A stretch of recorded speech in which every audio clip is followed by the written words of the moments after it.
Yes, welcome back. If you just joined us, it is Daybreak Africa, and we're about to begin our discussion in the studio. And this morning, we shall be taking a look at Nigeria's food crisis, solution beyond palliatives. The food crisis situation in the country is no longer news, as daily Nigerians dredge, they walk, they think, they plan how the next meal will come.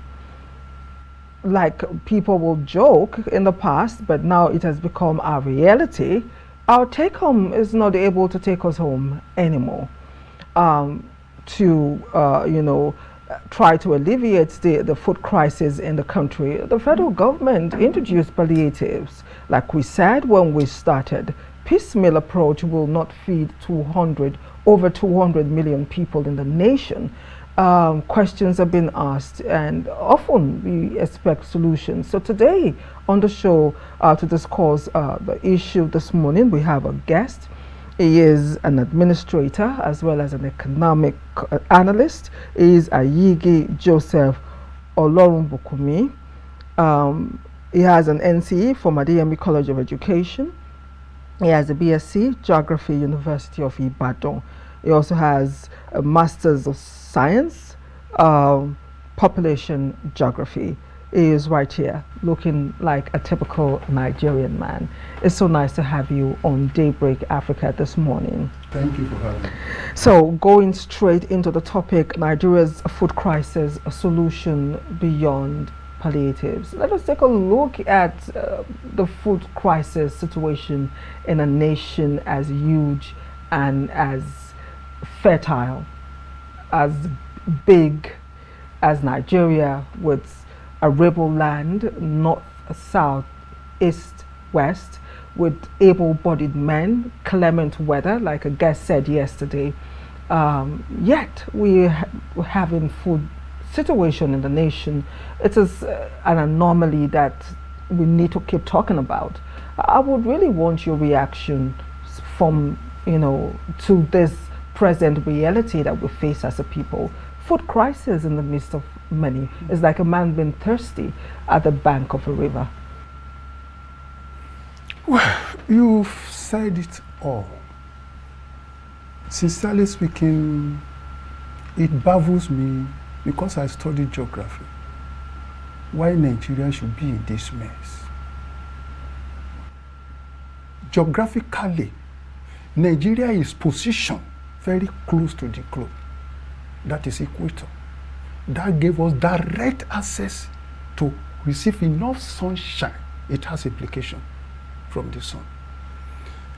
Again, we are at the southern part. We have the ocean there, the Atlantic Ocean, and in the vast north like that. And again, we were so blessed with the type of soil we have that can accommodate anything we call agriculture.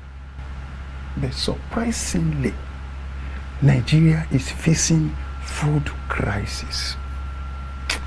One cannot explain, but again, it's happening. Then one begin to ask, what causes this?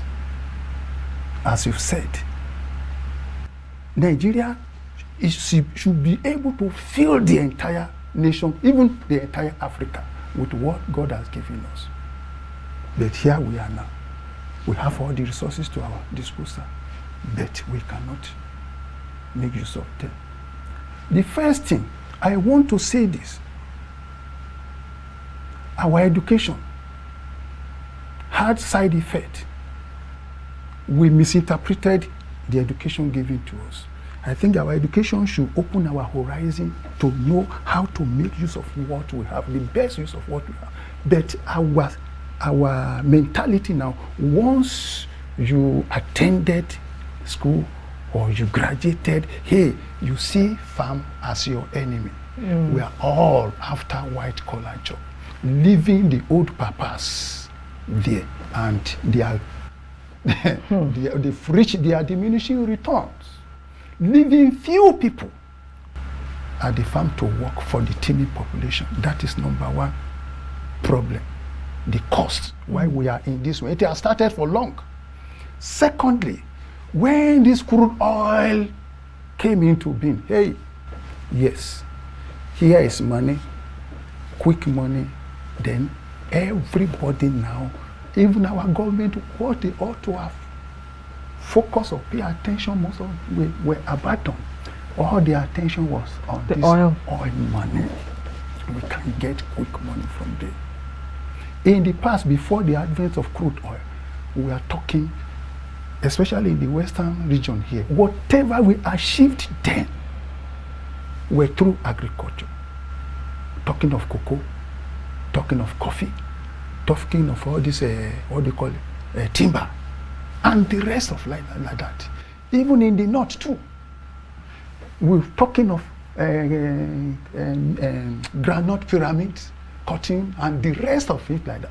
But with the coming of this crude oil, the whole thing died a natural death. Now, the few hands that can work in the farm already, our education has discouraged them, thinking that it is the illiterate or the poor people that are to work for we the elites, and we are suffering it now. Now, again, which I will call the last stroke that broke the camel's back, is this insecurity, which is this recent happenings in the nation. That was the major something. With this Boko Haram of a thing, with these herdsmen of a thing, the few hands that were left in the farm, they were being chased away, killing people anyhow. Insecurity is everywhere. So even those who are still, I still surprised me that we are still getting all these food items. Those who were still going to the farm now were risking their life, taking their life in their hand. Well, if I survive, fine, and if not, well. If not so, everywhere the problems are there. So people can no longer go to farm freely. And people have been crying for long that this thing will have serious implications on the country. And this is what we are witnessing now. And our government, sorry to say, they were paying lip service to this insecurity of a thing. So we don't have hand at the initial stage. Even the few hands there, the farm became something they cannot go. In all honesty, when we talk about this situation and talk about its causes, the most common underlying factor people tend to mention is the herders, farmers situation, and maybe sometimes the inability for the government to give attention to that area, to, you know, more like supply fertilizer or, you know, give out loans, things as that. But there was a funny event that occurred. I think, if I remember correctly, we had a guest, Dr. Omojeje, if my memory then not to fail me. He said we do not have a problem with supplies, which means we do not have a problem with grains or food. Agriculture is not our problem. In fact, demand is not our problem. He said we are doing just fine when it comes to agriculture, but he said our issue was mismanagement, more like the usual corruption, mismanagement of funds, mismanagement of revenues on the part of our leaders. Do you agree with that school of thought? You know, we view things differently. The angle from where he assessed the situation, he may be correct. I'm not against him totally. There is corruption everywhere. And that corruption truly affected our agriculture. That is why we are paying lip service to it. Paper propaganda. You see, here they budgeted 60 billion naira, some billions of naira to agriculture. It's just political propaganda. The money will not get to the farmers. You are saying you place loan of 6 billion or 60 billion naira to agriculture. And you say, farmers, oh yeah, this is a loan for you, access it. Again, you put a hurdle which the farmers cannot jump. Here is a poor farmer. He needed money and other things to do his work. You say this is money. But before you can access that money, you drop what they will ask for as collateral. No farmer will be able to meet it. At the end of the day, the money will just be there. It is still these politicians that will have access to that money. And that is why all the billions they will be budgeting to agriculture since several years ago. They had nothing to show for it because it doesn't get to. Now, there have been situations whereby farmers were given, especially that rice period where, the next day was rice. In fact, we were seeing rice pyramids coming up in the north and everyone was talking rice.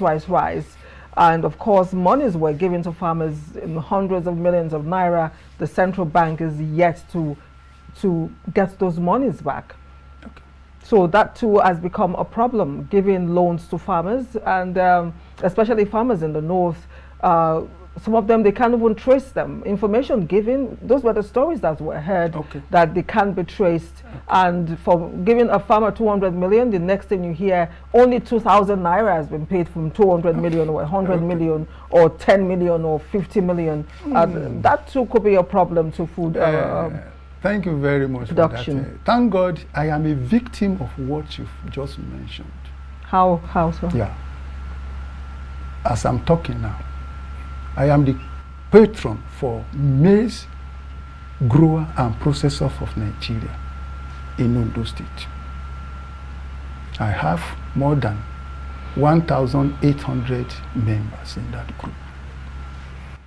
For years, since 2009, I am the vice chairman of Sugarcane Farmers Association of Ondo State. We've decided we wanted to go into this sugar production, this factory of a thing.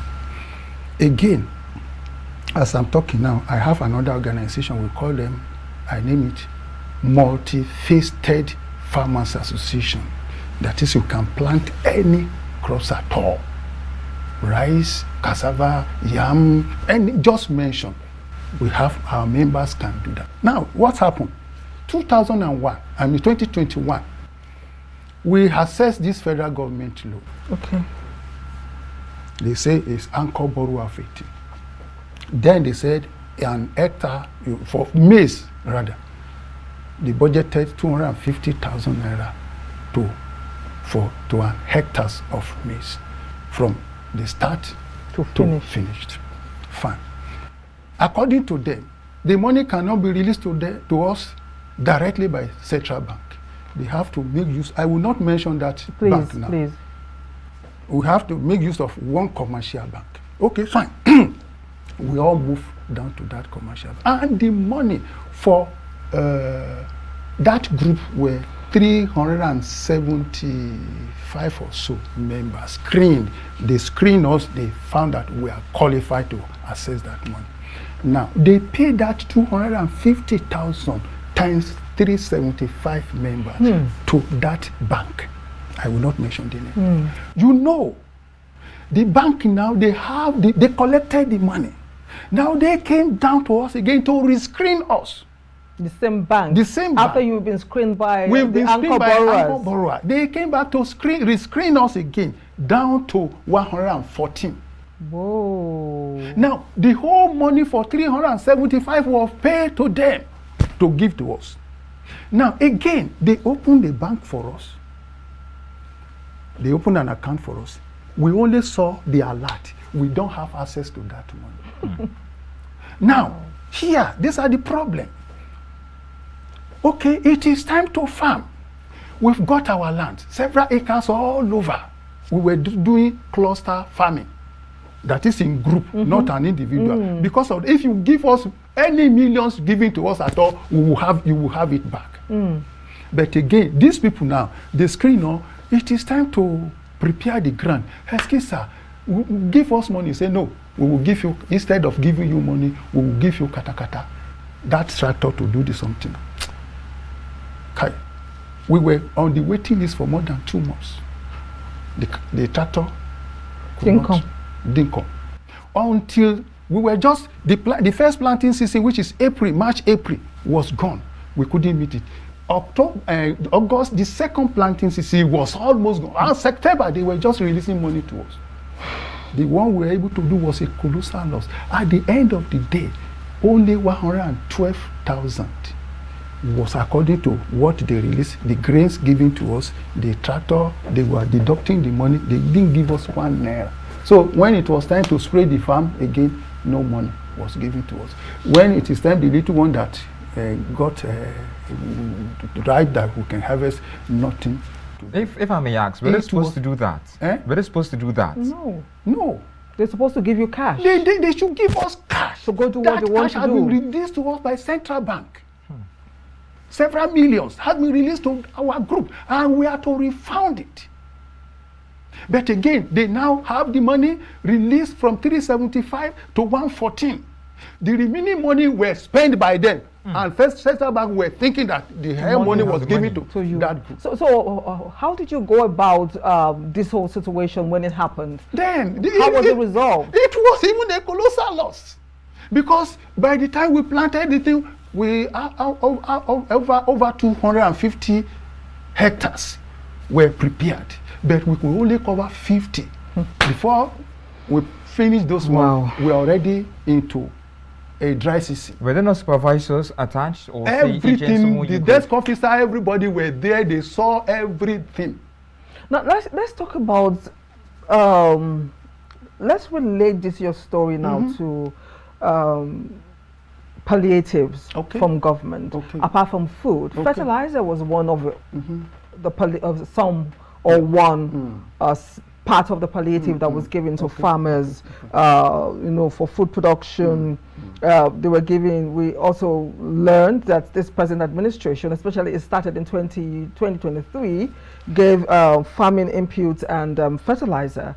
So I don't know if when situations like that happen and fertilizer in Ondo is supposed to be given to farmers from government, if it is easy for food production, if farmers can actually access the fertilizer easily. Another serious problem in that area. Number one, fertilizer, releasing of fertilizer or whatever we call it, is not the first thing. So what's the first thing? The first thing, I will tell you why it's not the first thing. Because when they release this thing, the farmer will not the one to collect it directly. It has to be routed through the court, whether from the federal to the state government, whatever. They have some organization or government parastatal that to handle it. Now, there again, politics setting. For fertilizers, for farmers to produce they food will sell it that to themselves. will eat? Yes, sir, ma. Wow. They will sell the thing to themselves. Only very few will get to the farmers. And again, many of the farmers they will give to are ghost farmers. I don't know whether you understand. We get the point. They don't have farm. They don't have land. So they will collect and sell. Now, the only solution which I see to that one, giving all the fertilizer is even good. What of some government giving farmers? They are giving farmers palliative, giving them gari, giving them 5 kg of rice. To farmers? To farmers. Why? And they call it palliative. Why give gari to farmers? I witnessed it. I won't say what I don't know. Ezekiel. I was there recently. I won't mention where it happens again because I don't want to blackmail any government. No. You give, instead of fertilizer, you give processed gari. Processed gari. To farmers. Farmers processed rice. So how do you link that? I begin to wonder, what mentality is this? Farmers are hungry. And you are saying, you only fed them for a day. You say, you want to teach, somebody say he want to eat fish, and you gave him 1 fish. You only fed him for a day. But teach him how to catch a fish. Then you fed him for the life. So, solution to that, instead of giving all those things, the first thing, if government will do that, government owns land everywhere. Let them first thing, if they want their dream to come true, let them look for every local Chief Obasanjo Awolowo did something in his own days. We have farm settlements everywhere, large acres of land. Let government look for lands, clear the lands. If they want the reality of what they are doing, clear the lands in the large acres. Those who said they are farmers and they want to farm, gather them, distribute them. Oh yeah, 2 acres to you, if it is 2 acres. Then you can then supply other palliative. This is fertilizer, this is grains, maize, this is whatever you want to plant. But without giving them land, no tractor to work with. Because some of the farmers, they don't have tractors. And they cannot use hand to prepare the enough land they wanted. So giving them palliative, they will sell it off and eat. Just eat with the money. But prepare the land for them. I know if you prepare the land and you assign 2 or 5 acres to you and you gave him maize or whatever to plant. Anire, I don't know if it's just me because I'm not feeling comfortable right now. I'm having goosebumps. I've heard story, I've encountered persons. Seriously, I'm having goosebumps. This is really different, very Seriously, different. I'm having goosebumps. I'm having goosebumps right now listening to the truth. Well, listening from my guest who is within the system. I don't see the reason why you should really called at this moment. And I tend to wonder if we can't trust people, we can't trust system, organized system. You mentioned the banking system. They can't be trusted at some point. Individuals can't be trusted. I tend to wonder, how can we then enhance distribution channels? How can we ensure availability? I mean, you did mention of a very vital part where you said they have to probably get the land and then call the people, but still human resource needs to be used, and somehow at this point both the system, organized system and non-organized system, can be trusted fully. I mean, do you still think it will still work nonetheless? It will still work. I'm very sorry to mention this one. There was a man, a church at Ikare Akoko in those days, at Doju Telegan by name. He got to court one day. He forgot his Bible. A judge that will write throughout the proceedings of he forgot his Bible. Hey, wonderful, I forgot my Bible. He sanctioned himself, he fined himself for that carelessness. Do you know the implication of that? If somebody can fine himself for committing or for making one mistake or the other, then you will know he will not spare others. Now, for our government, if they want the reality, let them first of all display that level of truth. Excuse sir, you are my boss in the office. You say, oh yeah, my something. Oh yeah, help me. This is school money. Help me keep this one. Go and keep this money in my bank for me. And you want me to be faithful to you, sir. Because our heads are corrupt. Then all of that, all those officers in the office, they see it as an opportunity. That is why when such palliative comes, they will first of all say, they will not announce it immediately. They will have perfected their work before announcing. This is just the leftover they will invite the masses to have access to. So, but with this one now, if the government can prepare the land first, definitely, before they release it, they will have calculated how many bags of rice we plant, number of hectares of land, and they will release such back. Are you getting me? Now, if that land is prepared and that number of rice is not given, then there will be question. There will be question. But you prepared how many land? Then there should be monitoring. There should be monitoring. And if they want to monitor it, let that monitoring is the federal government that is releasing money to the states or whatever. Let the monitors or whatever comes from the federal, who will not know anybody from the state. They will know where to focus and what they are after. So it has to come from federal direct agent. Wow, that's interesting. Well, I know we are about to go for a break. The break, but just before we go for a break, I was just wondering, we have talked and spoke about a lot as to government intervention. I tend to wonder, what are the little roles private sector could probably contribute at some point, maybe here and there, maybe not one enormous role, but at least the little that could actually help get things going? The private sectors, they can do a lot if they are so willing. Once they are private individual, whatever they give out, they will want to monitor it. They want to see it working. Not unlike the federal something. which people believe is a national cake. So eat and let me eat. Don't harass me. If you have access to yours, take it and go. Leave me to my own. But if an individual is doing that, then it will pay better. It will be much more efficient, and it will bring much. But when we come back, we'll still dwell on that. Okay. But for now, so we'll take a break to go for tea. When we return, the discussion continues. Stay with us.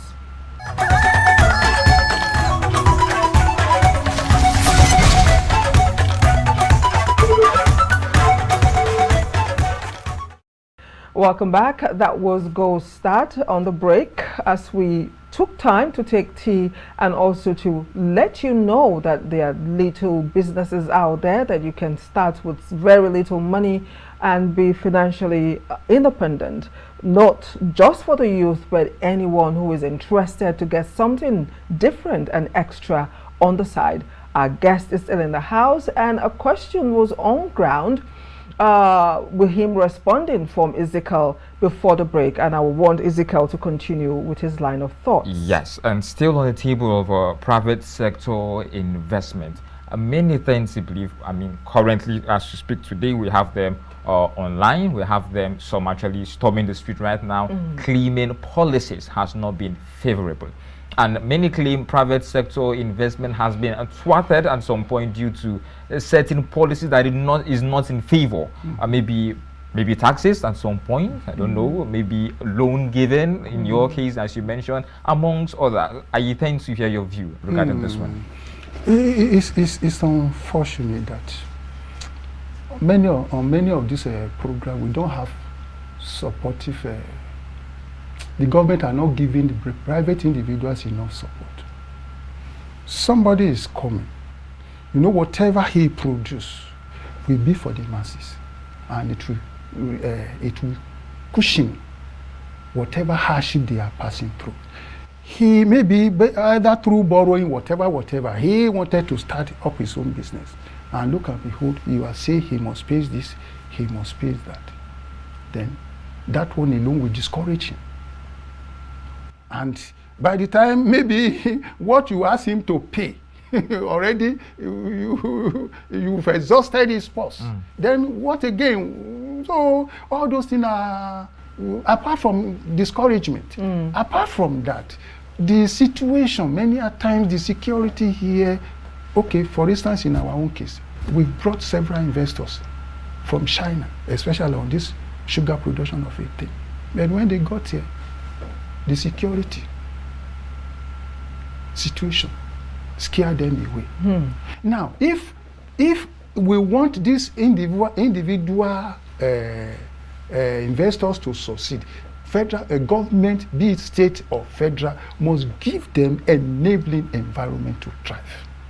If not, then they will be paying a lip service to it, and at the end of the day, personally, I think we can do without the help or intervention from the government. I don't know if I'm wrong. Is there, or could there be any innovative solution, to food crisis? Something away from government intervention, if that could be possible at all? Sincerely speaking, that one would have been possible if the security situation is favorable. Sincerely speaking, in our group now, we were ready to go to any length, even without the government. We have people that are ready to help us. But again, we've secured lands all over. But what the headers are doing there, hey, nobody wants to die. So the security, that one is beyond an individual. It's the sole responsibility of the federal government.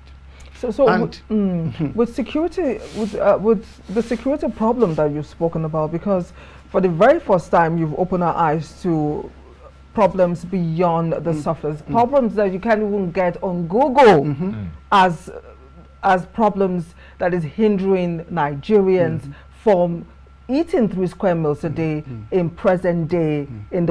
That is the reality that we have right now. Everyone knows about the security situation. We're not proud of it, but it's a reality. In my village, people can hardly go out to farm. Yes. because you're not sure that they will return. Yes, sir. We've had situations where women go to the farm, they are raped, they are beaten, they are killed. Some their bodies are not even found. Yes. They don't return. Families are looking for their loved ones who went out to farm just to provide food on the table. We know that. Ezekiel is asking, how can government beyond all of this, like you also have said, go beyond lip service to ensure that this crisis that we face as a people, is averted? There's something that you said, Ezekiel. You said it is possible for government to prepare the land for people to farm. I've never heard that before. That government can prepare the land. Who are the farmers in this community? Yes. Let's take a look at the most fertile areas in the community. What do you want to farm? What do you want to do? What do you want to do? Okay, we have the tractors. You don't have the tractors. We'll fence round, plow the land for you. That is it. Then they begin to farm. Is it an impossible task for our present administration to achieve, or any administration going forward in Nigeria? What are the problems to this that you've said? Definitely there'll be a flip side to it. What are the hindrances to government coming to communities, asking for farmers and plowing the ground and saying, go do maize, cassava and stuff like that in your cause of the process of food production? I don't see if there will be any at all, any problem. You mean, if I get you clearly, that is any problem they can face, maybe in preparing the land. Yes. To this one, I don't see any problem. Government is above anybody. If they say they want to use that land, I don't for farming, for food production. For farming, for food production, I don't see anybody raising hands against it or any eyebrow against it. Only that we don't have committed government. Sorry to say this. Sorry to say this. If we have committed, I'm very sorry to say. I don't know why we are hungry in this country. How many days or months does it take maize to mature? 3 months. We will have maize will be all over. Rice will take 3 months. Only yam will take 6 or 7 months. Then cassava, some 8, some 7, some 10 months, some 1 year. If we have committed government that are really there, we want to solve anything we call food crisis, please, it's a thing they can achieve. Apart from pumping out money, what I said, let them go down to the grassroots. Don't give people money, they will eat with it. They will spend it. If you give me money now, you don't give me land, and I don't have, you gave me the money, you gave me fertilizer and everything, and I don't have anywhere to plant it. Why will I not sell it off and eat with it? But provide the land. Hello, I won't give you money. Even if I will give you money, it will be maintenance money. Shebi, the Awolowo days, in that farm settlement, they built houses there. They make everything that people want to. And those settlements are still there. They are still there. They are still there. Why can't we go back to them? Okay, I begin to wonder, those palliatives we were giving out now, were they imported ones or they weren't produced by us? When the farmers can no longer go to the farm, then definitely those ones will cease naturally if we can't produce more. But of course, rice is being imported. The federal government is importing rice in terms of palliatives for the people. Why the rice can be planted here? It's here. We can plant it here. So it's politics that is spoiling everything in this country. They will just introduce politics into it. I'm very sorry to say that is it. Remove politics now. Let's face reality. Ministry of Agriculture. What is the role of the ministry in all of this? We call them Ministry of Agriculture. They are to oversee anything we call agriculture in their region. Do they oversee? Yes. So, then what are they overseeing? Give them palliative or whatever we call it now, and see what they will do with it. Ask the commissioner, whatever they call themselves, whether they've been to the farm, whether they even have farm, or even the farmer, they say they acquire these paper farmers that does not transform to reality. Ask them whether they know them one-on-one. So all those things is politics. You tend to talk so much about grassroots, grassroots farming.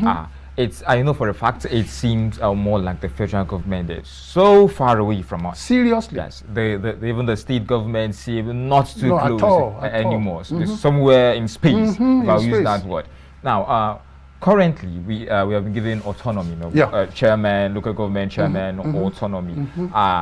The best part is not just for them, giving them ability or power to make roads or to help with healthcare center or the little primary schools around. It should be more than that. Yes. Now, do you consider this autonomy being given to chairman as a starting point where they could actually mobilize their people? Because we know for a fact the chairman is solely with us. You could take 200 naira or 300 naira to his house right now. I could knock at the door and be like, hello sir, we're here to see you, you are my chairman, come outside. And I know that. Wait for me.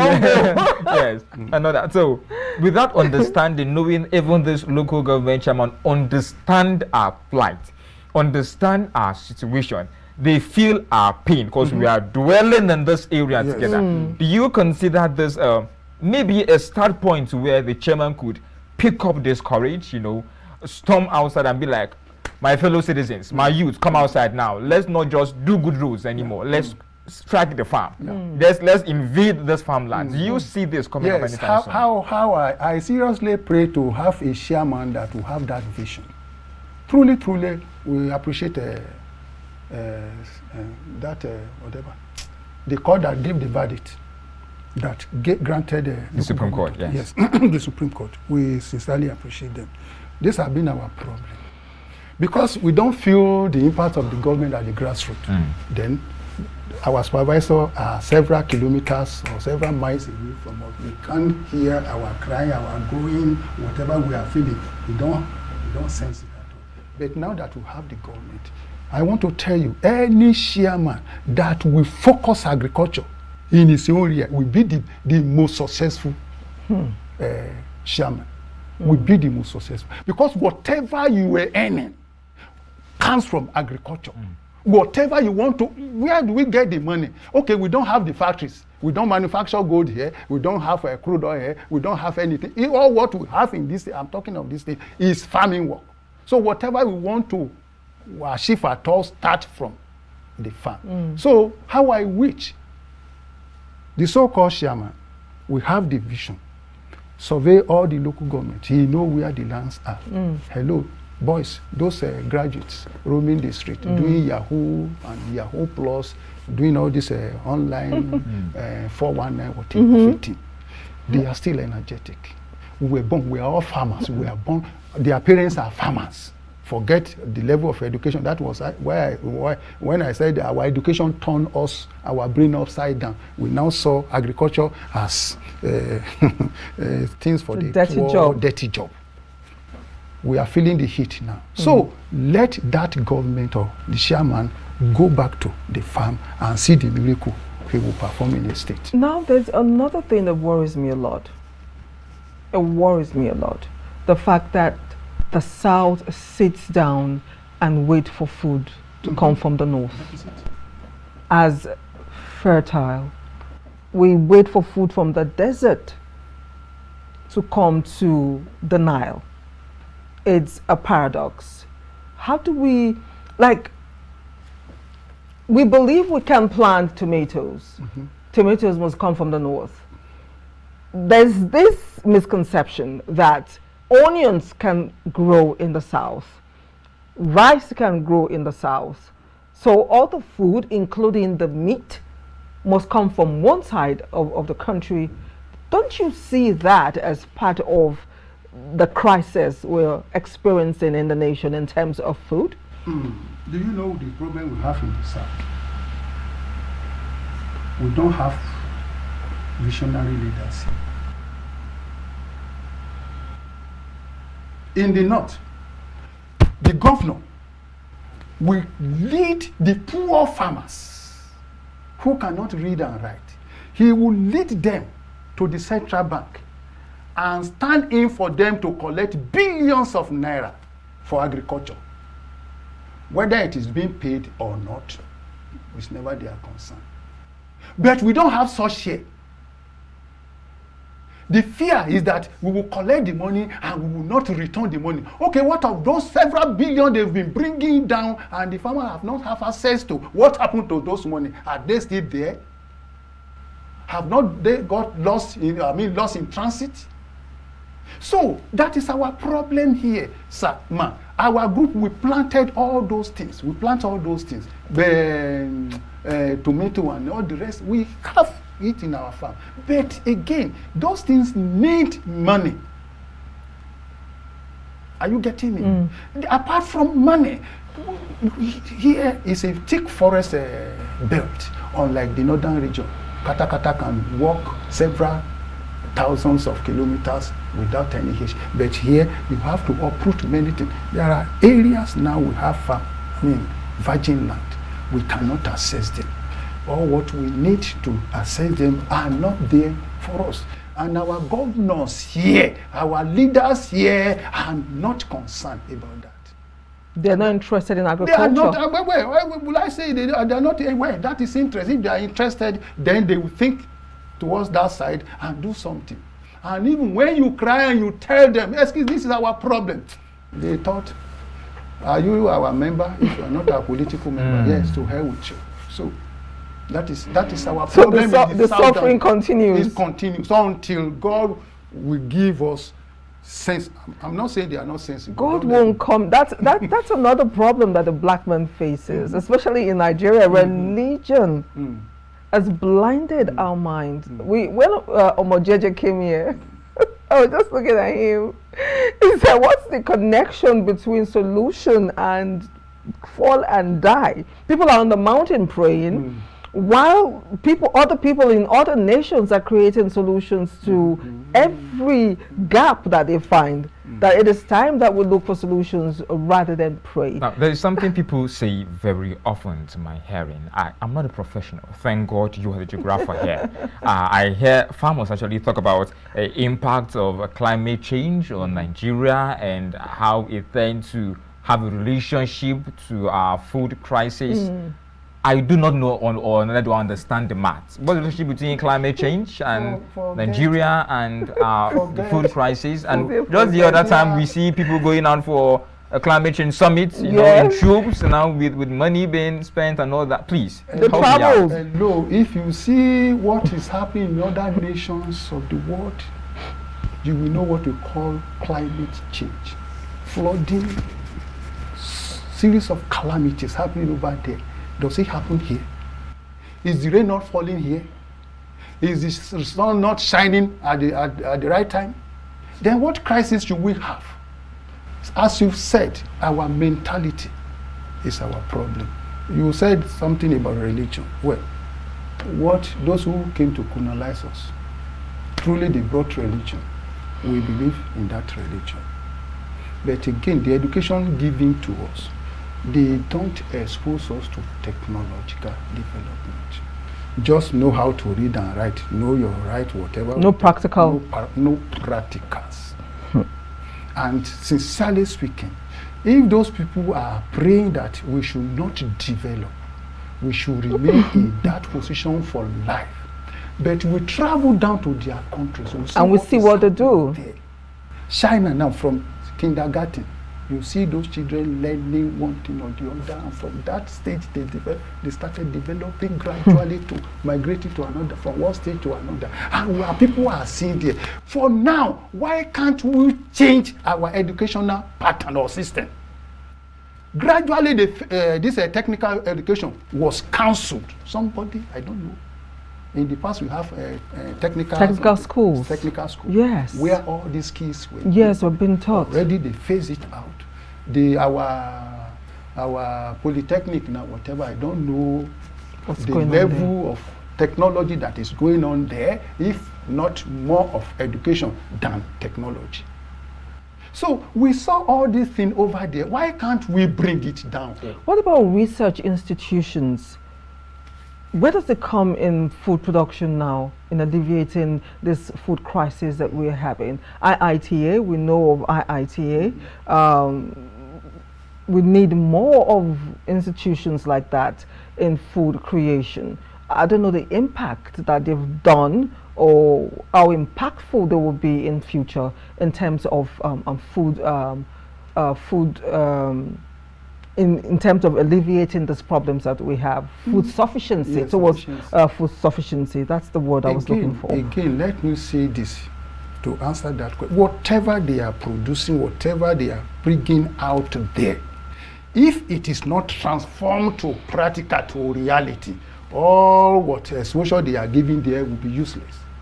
Truly, they are saying something very interesting. They are bringing out fine production, whatever, but let our government transform it into reality.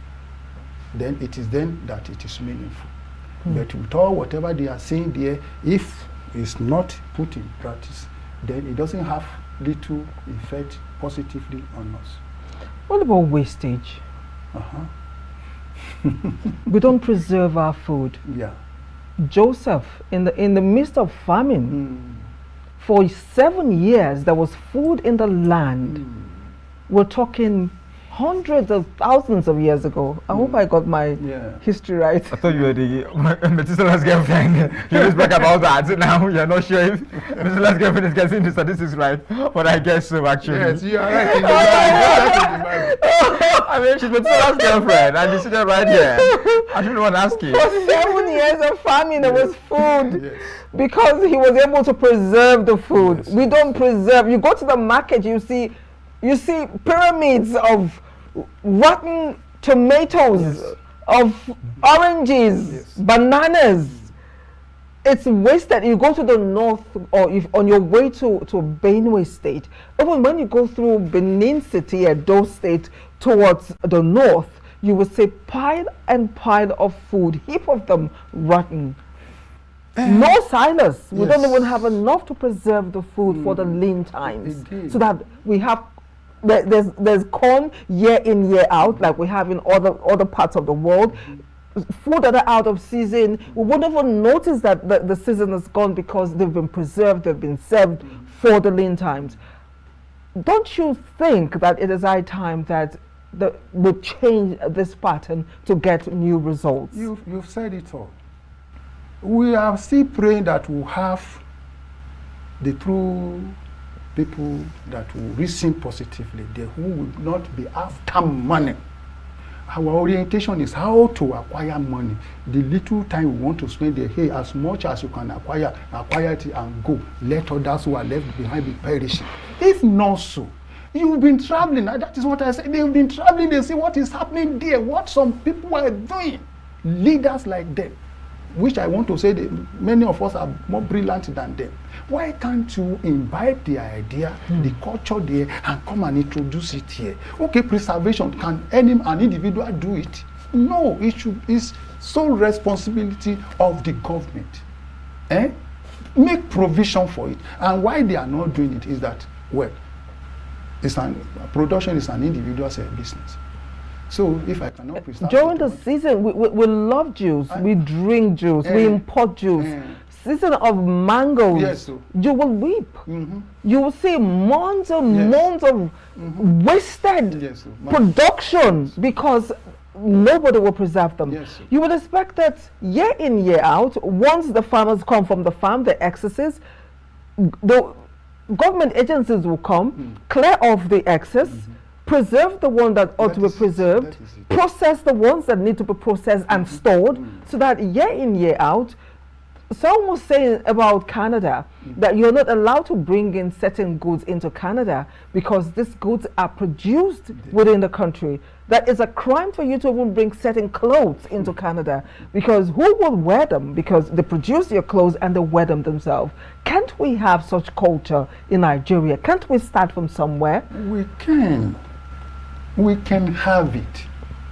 We can have it, but only God knows what is happening. What advice do you have? towards the solution? Well, breaking it down from fertilizer that you talked about to plowing the yes. ground that you talked about to yes. seedlings for farmers, Yeah. rich seedlings, improved seedlings for farmers, yes. you know, security. How do we deal and handle with the security situation so that farmers can go back to their farms? Yes. Let me start from the last one. Security. If federal government will want to do it, let each state have their own security agent. I believe some states already have that running. I mean, here in the But Southwest, they were just, they were not, the thing were not approved by the federal government. It's real. We will stop on there. Let me use the language. Whatever will happen, we are bent. We will do it, whether you like it or not. The support was not from the federal government. If the support has come, I'm taking up till now. They cannot carry sophisticated weapons. And how can they face this Boko Haram of a thing? Sincerely speaking, if government will have that imbibe in their way of governing us, they should allow each state to have, we call them state police, yes. and whatever, the vigilante of a team, empower them. Let each state be secured. If there is security everywhere, farmers will be free to go to the farm and work. That is number one, security. We should not play with it. What's number two? Then two, this if we want to put an end to this food crisis, as I've mentioned, let government, be it state, now that local government is coming in now, let each chairman or chairman take it upon themselves that in my state, if all other states are hungry, there won't be hunger in my state. He should face agriculture scarcely. Instead of buying cars, use money to buy cars to do anything. First of all, spend them on farm implements. Buy tractors, buy bulldozer to bulldoze those thick forests before tractor can work on them. Then face farming squarely. I want to tell you, if they prioritize farming, whatever they want to spend on the other development will come from farming. That is number one source. They should focus attention on. With that one, all other problems will get themselves solved. We want to thank our guests for honoring our invite to talk on this very, very germane topic, Nigeria's food crisis, solution beyond government palliatives. Our guest, AYIGI Joseph OLORUNBUKUNMI. We appreciate you for being on the show. It's been a wonderful time with you. It's been enlightening. It's been very cold. Yes, yet educating. Very eye-opening, I tell you. So we appreciate you. So that's the show for today. We appreciate everyone who took part from the other side, ensuring that you sit back wherever you watch the show and just, be our guest, at the other side, like I love to say. Until next time, I am Anire Binitie. Stay out of trouble and stay safe. Bye for now. Have a peaceful day. I remain Ezekiel Ogar.